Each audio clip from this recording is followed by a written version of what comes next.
Bom dia para você que está em casa. Você está se alimentando direito? Sabe como consumir soja? E a quantidade de leite que se deve consumir? Muda na vida adulta? Você faz exercícios e toma suplementos? O Pronto Atendimento de hoje vai falar sobre nutrição.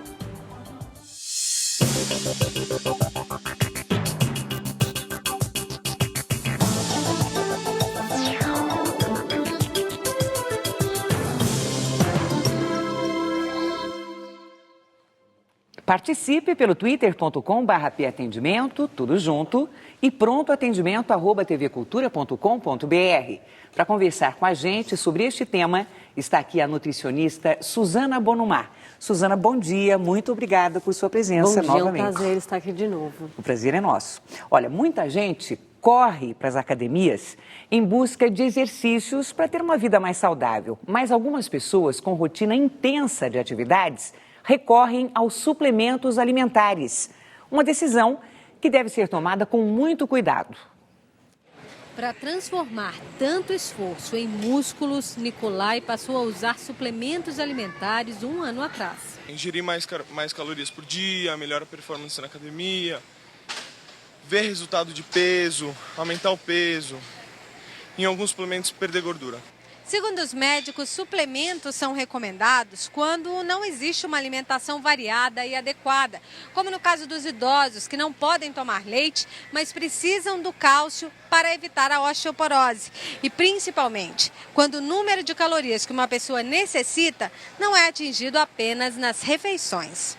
Por exemplo, o maratonista, que tem que ter uma ingestão de 6.000 calorias em pleno treinamento, pelo próprio volume de exercício do treino, pode reduzir o apetite dele. É o caso de Ricardo. Maratonista amador, usa suplementos e se alimenta bem. Muita fruta, muito legumes, pouca fritura, quase nada de açúcar. A regra vale para quem treina pesado ou não. Suplemento nenhum substitui uma alimentação equilibrada, uma boa hidratação e muito esforço. Treinar adequadamente leva à performance, desde que a base seja uma alimentação adequada também. Suzana, qual é exatamente a função do suplemento alimentar? Então, como o próprio nome diz, ele deve ser um reforço à alimentação. Então, o efeito do exercício ele só vai ser bacana se a base, que é a alimentação, estiver ok. O suplemento, ele complementa algum nutriente que esteja faltando e que aquele atleta ou esportista não consegue adquirir por meio da alimentação. Por exemplo, uma pessoa que faz um treino de musculação pesado precisa ingerir uma quantidade de proteína maior, que vem de alimentos como carnes, ovos, queijos e leite. E essa pessoa não consegue ingerir uma quantidade tão grande para atingir essa recomendação. Então, ela utiliza um suplemento de proteína para complementar essa ausência. E eles podem ser usados sem um acompanhamento de um médico? Eles podem ser usados ou com acompanhamento de médico ou de nutricionista. Os dois profissionais são capacitados para entender qual a necessidade daquela pessoa, qual o suplemento deve ser utilizado, em qual quantidade e por quanto tempo. Porque existe algum risco de consumir indiscriminadamente, Suzana? Existe. O primeiro risco é um desperdício de dinheiro, porque aquele suplemento pode não fazer efeito nenhum. E ele pode acabar se tornando tóxico no organismo por um excesso, quando ele é ingerido numa quantidade muito acima do que o corpo pode aproveitar, e inclusive sobrecarregando a função renal também. Olha, já temos perguntas aqui das pessoas, o telespectador sabe que hoje o nosso tema é nutrição, e a Arlete de Fátima Rodrigues, ela é de Garça, ela escreve: o que diferencia no preparo dos alimentos para os portadores de diabetes os açúcares comum, light e os adoçantes? Essa é uma pergunta bem interessante. O açúcar light, ele é uma mistura de açúcar com adoçante. E o adoçante em si tem um poder de adoçar muito maior do que o açúcar. Então, ao usar um açúcar light, ele adoça 2 vezes mais que o açúcar convencional. Então, a gente pode utilizar metade da quantidade e estaria ingerindo metade das calorias em relação ao açúcar comum. O adoçante tem uma capacidade, o adoçante puro, acima de 5 vezes mais que o açúcar, como poder adoçante. Então, se utiliza uma quantidade muito pequena em relação ao açúcar e, assim, há uma economia grande de calorias. Mas tem um porém, o adoçante não substitui o sabor do açúcar, ele muitas vezes deixa um sabor mais amargo no alimento. Então, muitas pessoas optam pelo açúcar light, que é uma mistura dos dois, para conseguir uma redução de calorias e não ter um sabor tão acentuado do adoçante. Então, para ser mais objetivo, o que seria o ideal, então, para quem tem diabetes? Para quem tem diabetes, o ideal é usar ou o açúcar light, mas com moderação, ou usar o adoçante sem grandes restrições. A Sandra de Brito Menezes, ela é de Campina Grande. É verdade que depois de certa idade as mulheres precisam tomar cápsulas de colágeno todos os dias, porque o nosso organismo não produz? Qual o seu benefício para a pele e organismo de modo geral? Olha, o colágeno participa da sustentação e da elasticidade da pele. Com a idade, a gente passa a produzir menos colágeno. Mais interessante do que consumir cápsulas de colágeno é consumir alimentos que estimulem sua produção no corpo, porque o corpo é capaz de produzir o colágeno. Por exemplo, que alimentos? Principalmente as proteínas das carnes, carne vermelha, peixe, frango, e algumas vitaminas que ajudam o corpo a produzir junto com a proteína. A vitamina C é um dos nutrientes mais importantes junto com a proteína, que está presente nas frutas mais azedas, então a laranja, o abacaxi, a goiaba, o morango. Então, uma alimentação equilibrada, bastante diversificada em nutrientes e com uma quantidade adequada de carnes, ela pode estimular a produção de colágeno no corpo e pode ser mais interessante do que tomar cápsulas de colágeno. É interessante porque o corpo ele produz colágeno de acordo com a necessidade dele. Então, não adianta ficar tomando essas cápsulas, porque o corpo vai acabar quebrando elas e só vai reuni-las numa proteína completa de acordo com a necessidade de cada um. Então, muitas vezes elas são tomadas, mas o corpo não aproveita. Olha, chegou uma pergunta aqui de Beth Oliveira. Ela gostaria de saber quais são os alimentos que são bons para diminuir o colesterol e manter o diabetes em bons níveis e também para diminuir a compulsão por comida. Então, são coisas diferentes, vamos por partes, né? Então, a Beth quer saber quais os alimentos melhores para diminuir o colesterol e para manter o diabetes em bons níveis. Olha, são 3 perguntas diferentes, mas que a gente pode ter uma solução única para essas 3. Um ponto-chave para esses 3 problemas é a ingestão de fibras. As fibras ajudam a remover parte do colesterol consumido. Por outro lado, elas também ajudam a controlar a absorção de açúcar pelo nosso corpo, então é interessante para o diabetes. E elas, por retardarem um pouco a digestão, por fazerem com que o nosso corpo digira lentamente o alimento, elas promovem saciedade por mais tempo. Então, as fibras são excelentes para qualquer um desses problemas. E geralmente estão presentes em cereais integrais, como trigo, quinoa, arroz integral, nos grãos como feijão, milho, lentilha, ervilha e também nos pães e macarrão integral. A Beth, ela encerra a pergunta dela com mais uma questão. O que fazer para melhorar o quadro de início de artrose com a alimentação? Uma alimentação balanceada, ela vai evitar uma evolução desse quadro. Principalmente o ômega 3 tem sido utilizado para esse tipo de problema, as gorduras saudáveis. O ômega 3 está muito presente em peixes como salmão e atum, também na sardinha, e está bastante presente na semente de linhaça, que deve ser usada triturada e tem bastante versatilidade. Ela pode ser usada no arroz, pode ser usada num iogurte, em cima da fruta. Então, é bastante indicado para esse caso. E a soja, hein?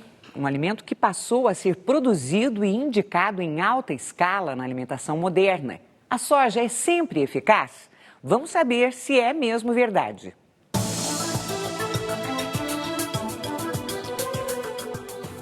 Suzana, o leite de soja pode substituir o leite de vaca? Leite de soja e leite de vaca são alimentos diferentes. O leite de vaca ele é naturalmente muito rico em cálcio, que é um mineral importante para todas as pessoas em todas as faixas etárias. Atualmente, o leite de soja, a grande maioria deles, tem sido complementado com cálcio. Nesse caso, eles podem ser substitutos. Agora, quem quer fazer essa substituição deve se certificar de que aquele leite de soja tem uma adição de cálcio. Geralmente, uma porção de leite tem em torno de 240 miligramas de cálcio. Então, isso é fácil observar em qualquer embalagem de leite de soja para saber se eles estão sendo substitutos um do outro. Olha, a questão sobre obesidade, não é? A Laiane, ela tem 27 anos e ela pergunta, gostaria de saber se o meu filho está no peso ideal. Ele tem 9 anos e a altura dele é de 1,30 m e pesa 30 quilos. É difícil fazer essa análise assim, não é, Suzana? É difícil fazer essa análise só pela referência de peso e altura. É importante, primeiro em criança, a gente avaliar um gráfico de evolução, desde o primeiro peso, quando bebê, entender a constituição dessa criança. Pode ser uma criança de estrutura mais pesada, que tem uma massa óssea pesada, que tem uma musculatura já mais desenvolvida. Então, às vezes, uma criança que pesa bastante, mas não tem muita gordura. Nesse caso, eu poderia dizer que é uma altura adequada, é um peso adequado para a altura. Está dentro da faixa dos meninos de 9 anos. Então, essa mãe não teria que se preocupar com o peso atual, mas sim manter uma alimentação bastante equilibrada para perpetuar essa distribuição adequada de peso para a altura. Então, o Pronto Atendimento faz um convite à Laiane para que ela assista amanhã o programa que vai tratar justamente sobre obesidade e a gente vai poder tirar essas dúvidas. O Odirley Lemes, ele é de Birigui, ele escreve, a minha esposa acaba de fazer qualquer refeição e em seguida diz que já está com muita fome. Ela acorda pela manhã, toma um bom café da manhã e continua assim. Existe algum problema com ela, uma fome excessiva, Suzana? Olha, provavelmente o que está acontecendo é que ela não está fazendo refeições completas. Muitas vezes, quando as pessoas estão em dieta, querendo perder peso, elas acabam comendo menos do que o necessário e aí sentem fome mais rápido. Então, ficam beliscando o dia inteiro e aí a dieta vai por água abaixo. Então, é importante começar o dia com um bom café da manhã, comendo um pãozinho integral, com queijo, tomar um leite, iogurte, fruta. Provavelmente ela vai conseguir se manter saciada por mais tempo. Agora, também seria importante verificar se essa pessoa sente dores, sente algum tipo de desconforto associado a essa fome, porque isso pode ser um sintoma de gastrite também, que deverá ser analisado junto ao médico e aí, caso seja gastrite, é importante fazer um tratamento medicamentoso e alimentar. Com relação à alimentação, mais importante é manter uma alimentação fracionada ao longo do dia. Evitar jejum prolongado de mais de 3 horas. Então, faz o café da manhã, um lanche da manhã, almoço, lanche da tarde e jantar. A cada 3 horas comer alguma coisa? A cada 3 horas. Olha, a Tânia, de São José dos Campos, ela pergunta, criança com infecção urinária precisa evitar comer frutas ácidas? Não há uma necessidade, não há grandes restrições alimentares para infecção urinária. Edmar, de São Paulo, ele escreve, estou acompanhando o programa, gostaria que você fizesse, Suzana, um comentário sobre óleo de coco. Quais os nutrientes e ajuda em quê? Então, óleo de coco tem sido bastante comentado atualmente, se tornou o suplemento do momento. É uma gordura que promete ajudar as pessoas a perder peso. Ainda é um suplemento muito novo, não há estudos que comprovem sua eficácia. Alguns estudos mostraram que ele pode aumentar o colesterol bom, que é o HDL, e pode ajudar a reduzir o colesterol ruim, que é o LDL. E poucos estudos encontraram uma relação com o seu consumo e perda de peso. Os estudos que encontraram essa relação verificaram que houve uma redução abdominal, mas principalmente constatada em homens, ainda não nas mulheres. Existem as cápsulas, não é isso? Existem as cápsulas e ele existe em forma líquida também. Por enquanto, eu não recomendo o seu consumo, até que os estudos esclareçam melhor quais são os benefícios, se haveria algum risco do uso contínuo e quais as doses mais indicadas para esses benefícios. Mas é sempre bom lembrar que não existe uma fórmula milagrosa para perder peso e para ter saúde. a base da alimentação sempre tem que ser muito rica em frutas, vegetais, carnes magras e cereais integrais, para que qualquer suplemento tenha o seu efeito potencializado. Muito bem, o Pronto Atendimento faz um rápido intervalo. Daqui a pouquinho a gente volta com outras perguntas e respostas sobre nutrição. Continue aí. Até já.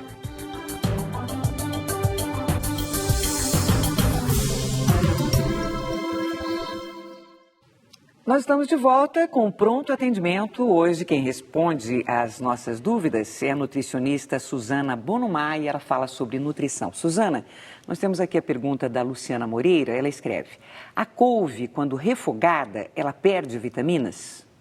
Não, a perda é pequena. A gente não deve se preocupar tanto com a perda do alimento congelado, do alimento cozido, assado, senão a alimentação fica muito restrita.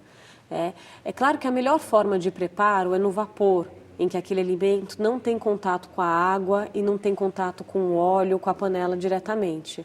Mas ela continua preservando boa parte dos seus nutrientes. Então, não se preocupe, pode continuar refogando a couve. A minha recomendação é só para utilizar pouca quantidade de óleo para não se tornar um alimento calórico. E ela também complementa a pergunta dizendo: as quantidades diárias de frutas e verduras, elas precisam ser muito grandes? Não precisam ser muito grandes. Eu acho que nesse ponto a variedade é mais importante do que a quantidade. Então, vale mais comer 2 frutas diferentes ao dia do que comer 3, 4 frutas iguais. A minha recomendação é para que as pessoas tentem consumir de 2 a 3 frutas por dia e pelo menos 2 porções de vegetal, considerando que uma porção seria um pires, não muito grande, e esse vegetal pode ser intercalado entre cozido e cru. Mas seria bacana numa refeição que o vegetal cozido, por exemplo, a salada, seja variado entre alface, cenoura, tomate. Quanto mais colorido, mais nutritivo vai ser esse prato. Bem, e como o nosso assunto é alimentação e suplementos alimentares, nós fomos a uma academia de ginástica para ouvir as dúvidas dos malhadores. Oi, meu nome é Mônica e eu gostaria de saber qual é o melhor alimento depois do exercício para recuperação muscular. Então, Suzana. Então, eu considero esse momento de recuperação muscular o mais importante do treino em relação à alimentação. Porque depois de ser dado um estímulo muscular, a gente tem que fornecer a matéria-prima para que haja esse crescimento. E a matéria-prima é a alimentação. Geralmente, uma alimentação rica em carboidratos, como pães ou arroz, batata, macarrão, e com um complemento de proteína, que seria queijo, leite, iogurte e carnes em geral. Então, essa refeição pode ser um lanche com pão, queijo, um suco de frutas, pode ser um almoço ou um jantar, desde que a base dele seja arroz, batata, macarrão e com um complemento de carne, que seria a proteína, e pode até ser uma vitamina para aquelas pessoas que não têm tempo de sentar e fazer uma refeição. Nessa vitamina a gente incluiria como carboidrato aveia e frutas e como proteína o iogurte ou o leite. Um ponto que eu acho importante reforçar nessa questão da recuperação é que o carboidrato tem um papel mais importante que a proteína. Geralmente as pessoas saem da academia e querem só ingerir ovos ou suplementos à base de proteína e acabam esquecendo dos carboidratos. O corpo vai absorver esses nutrientes numa proporção de 3:1, ou seja, 3 vezes mais carboidrato em relação à proteína. Só para ficar bem claro, então, que alimento tem que ser tomado quando se pensa em carboidrato? Carboidrato, arroz, frutas de uma forma geral, pão, macarrão e biscoito simples. Proteína, todos os alimentos de origem animal. Leite, derivados, carne, peixe, frango e ovo. Nós temos aqui a pergunta de Gorete, ela é de Santa Catarina. Que mal pode fazer comer pizza frita? Ela escreveu pizza fria, na verdade, no café da manhã. O meu marido adora, mas eu me preocupo se isso faz bem para ele. Eu imagino, eu acabei pensando, quando eu fui ler, eu pensei pizza frita, porque daí pode ser talvez um pouco mais prejudicial, ou não, estou falando bobagem. Olha, a pizza já é um alimento extremamente gorduroso, né? Frita ou não, não muda muito a questão da gordura. Mas comer pizza no café da manhã é uma forma de começar mal o dia, já começar o dia com uma ingestão de calorias e de gorduras muito grande e com uma ingestão de nutrientes fraca, porque é só pão com queijo. Então, eu não recomendo esse hábito. Acho que, eventualmente, se eles têm o hábito de comer pizza uma vez por semana e no dia seguinte acabam continuando, terminam com a pizza, não tem problema, mas não pode ser um hábito de mais de uma vez por semana. Muito bem, ela foi a queridinha da mamãe durante anos e era muito recomendada anos atrás. Suzana, gemada aumenta a energia do organismo? Sem dúvida aumenta. A gemada é um alimento extremamente nutritivo e calórico. Então, ela pode ser recomendada para aquelas crianças que não se alimentam muito bem, que não têm tanto apetite, para pessoas que praticam atividade física e precisam de uma ingestão calórica muito grande. Mas eu não recomendo a gemada para pessoas que estão controlando o peso e para adultos que já têm uma alimentação mais gordurosa, porque, embora a gema do ovo seja extremamente nutritiva, ela é bastante gordurosa e, somado a isso, coloca-se muito açúcar na gemada. Então, ela é uma bomba calórica, interessante para quem precisa repor energia, mais prejudicial para quem quer perder peso. E o fato de ser o ovo cru, isso não pode ser prejudicial também à saúde? Há um risco de contaminação. Sim. Olha, a Regina Gomiero é de São José do Rio Preto e ela escreve: qual o mais saudável e que ajuda no emagrecimento? O açúcar comum, o cristal ou o mascavo?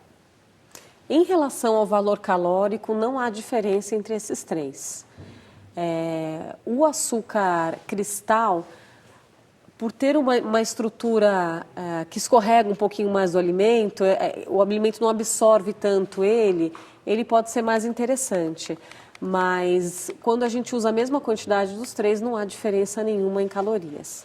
Olha, a Daniela Monteiro é de São Paulo. Ela escreve: eu tive a minha filha já há 2 anos e não consigo emagrecer. Depois da gravidez, o corpo entra num ritmo diferente, o metabolismo se comporta diferente de antes? Não, o corpo se recupera totalmente depois da gravidez. O que muda o nosso metabolismo é a idade e a nossa rotina. Então, provavelmente, essa mãe tem uma rotina diferente hoje com a maternidade do que tinha antes. Então, provavelmente, ela está com menos tempo para cuidar de si própria, para fazer uma alimentação equilibrada, para praticar exercícios físicos. E aí fica difícil recuperar aquele corpo pré-gestacional. Então, é importante, mesmo com um bebezinho, procurar um espaço para ela mesma no dia a dia, para pensar na sua alimentação, tentar sentar com calma, fazer uma refeição tranquila, prestar atenção no que ela está comendo e procurar fazer uma atividade física diária. Geralmente é esse o problema que as mães enfrentam: falta de tempo, correria e muita dedicação para o filho, pouca dedicação para si própria. Muito bem, vamos voltar agora à academia para ver mais uma dúvida de quem busca a perfeita forma física. Meu nome é Cristiano Félix. Gostaria de saber quais os benefícios de uma dieta rica em gordura vegetal. E então? A gordura é essencial para o nosso organismo. Ela participa da produção de hormônios, ela ajuda a regular a temperatura do nosso corpo, participa da estrutura das células corporais e ela também participa do transporte de uma série de vitaminas. Então, as gorduras vegetais, elas têm uma série de funções no corpo e não são prejudiciais como muitas pessoas pensam. Essas pessoas que restringem muito a gordura da dieta acabam tendo problemas de assimilação de vitaminas e uma série de comprometimentos hormonais. Então, as gorduras vegetais devem ser incluídas diariamente na alimentação. Olha, Dinalva Aparecida é da Vila Maria, aqui em São Paulo. Eu gostaria de saber o que fazer para diminuir o metabolismo acelerado que eu tenho. Eu sinto fome demais e sou muito magra, apesar do meu calibre corporal ser hereditário. Então, ela quer ganhar peso, né? Isso. É difícil pela alimentação fazer o metabolismo dela ficar mais devagar. O que a gente pode acompanhar esse metabolismo muito rápido, oferecendo bastante caloria. Então, essas pessoas que têm dificuldade em ganhar peso precisam buscar alimentos bastante calóricos. e se alimentar várias vezes por dia. Então, eu recomendo que ela faça entre 6 e 7 refeições diariamente e procure alimentos bastante concentrados em calorias e que são nutritivos. Por exemplo, as castanhas, as nozes em geral, as granolas, aveia, tenta preparar vitaminas. Se ela não tem apetite para comer tanto, fazer uma vitamina de banana com aveia, mel, beliscar castanhas ao longo do dia. Procurar alimentos menos volumosos e bastante nutritivos. As frutas secas também são uma boa opção. Bom, você acabou de citar aqui que muita gente termina de fazer os exercícios e opta por comer ovos, não é isso? Sobre isso a gente vai falar. Vem aí mais uma dúvida que sempre volta à discussão. Suzana, comer ovos aumenta o colesterol? Bom, o ovo já foi absolvido dessa culpa. Definitivamente, um consumo moderado de ovos não interfere no colesterol. Então, as pessoas podem comer um ovo por dia, que isso não vai afetar o colesterol, mesmo aquelas que têm um colesterol elevado. O que vai ter mais interferência no colesterol é a questão do peso, então evitar o sobrepeso, praticar atividade física e buscar uma alimentação equilibrada ao longo do dia. Olha, Youssef Schneider, é verdade que chá verde faz bem para a saúde? É verdade, chá verde é uma excelente opção, é um alimento antioxidante e com várias comprovações científicas como um auxiliador da queima de gordura. Então, a gente utiliza muito chá verde para pessoas diabéticas, para quem tem colesterol alto, para quem está com triglicérides alto e para aquelas pessoas que desejam perder peso. Agora, a minha recomendação é para procurar fazer o próprio chá verde em casa. Evite comprar aquele chá verde em latinha ou em saquinho. O ideal é comprar o chá verde a granel, preparar em casa e procurar tomar entre 4 a 5 xícaras por dia. Não adianta tomar uma xícara em dias alternados e achar que vai ter algum benefício desse chá.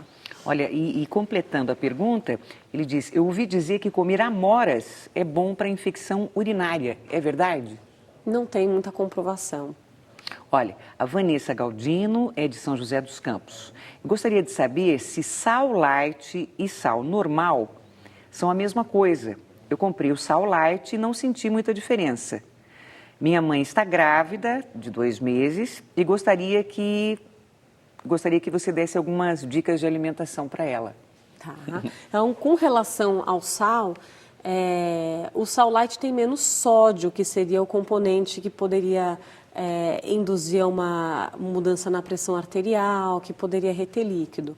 Agora, não adianta usar o sal light e colocar mais quantidade desse alimento para compensar essa troca. Ele só é vantajoso quando a gente usa nas mesmas quantidades em que a gente usaria o sal convencional. Olha, a Márcia, ela faz uma pergunta importante, hein? A gente falou sobre os suplementos. Ela quer saber qual a diferença entre anabolizantes e suplementos alimentares. Essa é uma pergunta bastante interessante, porque muitas pessoas fazem confusão entre os dois e acabam tendo preconceito com os suplementos. Então, o suplemento alimentar são compostos que substituem alguns nutrientes. Ele complementa alguns nutrientes que estão faltando na alimentação. Então, pode ser um suplemento de proteínas, pode ser um suplemento de carboidrato, pode ser um suplemento rico em vitaminas, minerais. Os anabolizantes são substâncias que imitam hormônios masculinos, que procuram provocar as mesmas reações que a testosterona no corpo, com aumento de pelos, de oleosidade, a voz grave e também, principalmente, para os praticantes de atividade física, com aumento de massa muscular. Os anabolizantes só devem ser usados com orientação médica para pessoas que têm deficiências desses hormônios, nunca por pessoas que estão praticando atividade física e querem um efeito mais potente desse treino, porque eles trazem muitos riscos para a saúde, desde impotência até problemas cardíacos, calvície. Então, as pessoas têm que ficar muito atentas a essas promessas milagrosas, com suplementos mascarados, porque muitas vezes a presença do anabolizante faz um crescimento muscular muito rápido, mas traz consequências sérias e irreversíveis. Olha, pelo Twitter, o Rafael Luquez, ele pergunta, os suplementos como creatina, correto? Eles podem ser prejudiciais? Como utilizar esses produtos sem perigo? Olha, para utilizar a creatina sem perigo, só com uma orientação personalizada de médico ou nutricionista. A creatina é um suplemento bastante controlado, de uma forma geral não tem tantas contraindicações, já é liberado no Brasil pela Anvisa, que é a agência que controla os suplementos no Brasil, mas essa dosagem ela deve ser avaliada junto ao nutricionista, de acordo com a rotina de treino e com a estrutura de cada um. Olha, a Usana é de Itanhaém. Ela escreve: eu estou grávida de 6 meses e a cada mês eu engordo 2 quilos. O que posso fazer para não engordar tanto até o final da gravidez? Primeiro, tenha em mente que ela não deve comer por 2. A alimentação da gestante ela tem um acréscimo muito pequeno de calorias e de alimentos. Então é importante, principalmente, evitar os doces, porque na gestação a vontade por açúcar aumenta muito. Então, mesmo estando gestante, não se permitir comer tudo que ela tem vontade por conta dessa condição. É importante manter uma alimentação bastante fracionada, porque a gestante sente fome muito mais cedo, com muito mais frequência que as outras pessoas. Então é importante ela estar munida de alimentos nutritivos e de baixo valor calórico, como frutas, pães integrais, biscoitos simples, comer bastante salada, carnes magras e evitar alimentos que engordem demais, como frituras, molhos gordos e doces e que não trazem nenhum benefício para o bebê.